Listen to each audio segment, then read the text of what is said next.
America आणि इराणमध्ये चर्चेची पहिली फेरी निष्फळ ठरल्यानंतर आता दुसऱ्या फेरीसाठी प्रयत्न सुरू आहेत। अमेरिका आणि इराणमध्ये चर्चेची दुसरी फेरी उद्या होण्याची शक्यता आहे। अमेरिकेचे उपाध्यक्ष JD व्हान्स या चर्चेचं नेतृत्व करण्याची शक्यता आहे। डोनाल्ड ट्रम्प यांचे सल्लागार स्टीव्ह विटकॉफ आणि जॉर्ज कुशनर यांचा देखील या चर्चेत सहभाग असण्याची शक्यता आहे। चर्चेची ही दुसरी फेरी जेनेवात होईल असंही सांगण्यात येत आहे।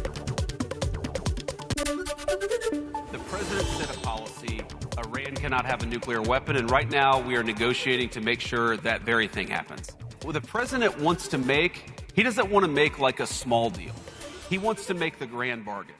And that's one of the reasons why, one, I'd say in Pakistan we made a ton of progress, but the reason why the deal is not yet done is because the president, he really wants a deal where Iran doesn't have a nuclear weapon, Iran is not state-sponsoring terrorism, but also the people of Iran can thrive and prosper and join the world economy. हॉर्मुझच्या सामुद्रधुनीत अमेरिकेने नाकाबंदी केली आहे। मात्र हॉर्मुझच्या सामुद्रधुनीत पहिल्या दिवशीच अमेरिकेची नाकाबंदी अयशस्वी झाली आहे। 20 व्यावसायिक जहाजं हॉर्मुझ सामुद्रधुनीतनं रवाना झाली, तर 6 जहाजं अमेरिकेच्या नौसेनेनं परत पाठवल्याची माहिती आहे। 5 राज्यातल्या निवडणुकांनंतर पेट्रोल आणि डिझेलच्या दरात वाढ होण्याची शक्यता व्यक्त केली जाते। युद्धामुळे कच्च्या तेलाच्या किमतीत झालेल्या वाढीचा थेट परिणाम इंधन दरांवरती होतोय।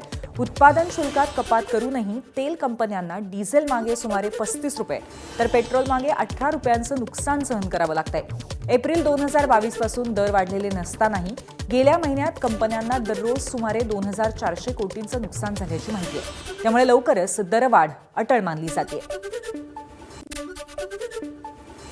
आखाती युद्धाच्या पार्श्वभूमीवर कांदा निर्यात पूर्णपणे विस्कळीत झालेली असून हॉर्मुझची सामुद्रधुनी बंद असल्यामुळे शेतकऱ्यांसमोर मोठं संकट उभं राहिलंय।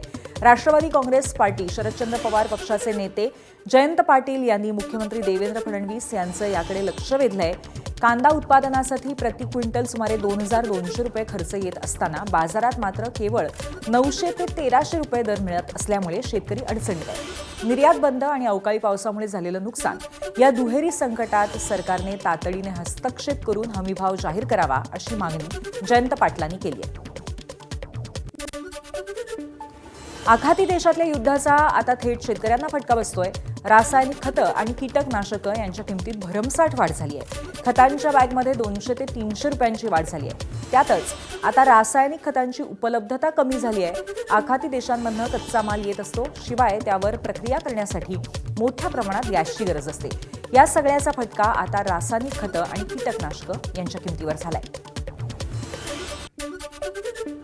उत्पादन आपल्या सेल्फ मॅन्युफॅक्चरिंगवरती आपलं मार्केट काय चालू शकत नाही। हे इम्पोर्टवर लागतंच आपल्याला। इम्पोर्ट हे होतोयच, आपलं 50 ते 60% इम्पोर्ट असल्यामुळं आपण इम्पोर्टवरती डिपेंड आहे। दुसरी गोष्ट, आत्ता मॅन्युफॅक्चरिंग कॉस्टसुद्धा वाढल्यामुळं जवळजवळ 150 ते 200 रुपये पर बॅग हे आपली वाढणार आहे। ऑलरेडी अमोनियम सल्फेट जे 950 रुपयाला होतं ते आता 1100 रुपयाचं आलेलं आहे आता वॅगन। त्याच्यानंतर 10 जे 2000 रुपयाला होतं ते 2150 ते 2200 रुपयाला आपल्याला आता इथं आलेलं आहे मार्केटमध्ये। त्यामुळे रेट्स हे वाढलेले आहेत। कीटकनाशक आणि तणनाशक ह्याचे रेट कमीत कमी 15%, 18%, 20% पण रेट वाढ गेलेले आहे। आणि कोणतंही मटेरियल आता स्टॉकमध्ये अवेलेबल नसल्यामुळं ते जे रेट सांगतील त्या दरानं तुम्हाला खरेदी करावं लागतं।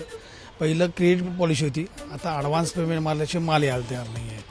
आणि आता विचारल्यानंतर कारण जातात की गॅस प्रॉब्लेम, त्यामुळं रॉ मटेरियल मिळायला तयार नाही, त्यामुळे रेट वाढत चाललेले आहेत। गॅस येत नाही त्यामुळे रॉ मटेरियल तयार होत नाही, रॉ मटेरियल तयार न झाल्यामुळं माल यायला तयार नाही, त्यामुळे रेट भयानक वाढलेली आहे। 300 रुपये पोत्यापाड्यामध्ये दर वाढलाय। 10-26 पोतं आता ते 1700 रुपयाला मिळत होतं। काय त्याच्या गेल्या वर्षी 1300-1350 मिळत होतं आणि आता त्या पोत्याची तुम्ही 1900 रुपये किंमत, 2200 रुपये किंमत घेताय। म्हणजे असं खतं घालून आम्ही काय परवडणार? आम्हाला अशी खतं घालून आम्हाला परवडणार का? शेती नाही परवडणार आम्हाला। कंपन्यांनी आता रासायनिक खताच्या किमती भरमसाठ वाढवलेल्या आहेत आणि त्या अजूनही वाढवणार आहेत, कारण आखाती युद्ध संपेल असं वाटत नाही। खरीप तोंडावर आलेला आहे। खरीपाच्या पूर्वी मशागत करण्यासाठी शेतकऱ्याला पूर्व मशागतीसाठी रासायनिक खताची गरज भासणार आहे आणि त्याची टंचाई होईल, साठेबाजी होईल। सरकारचं याच्यावर कुठंही नियंत्रण दिसत नाही। खरं तर एक प्रकारे सरकार असहाय्य झालेलं आहे। एबीपी माझा, उघडा डोळे बघा नीट।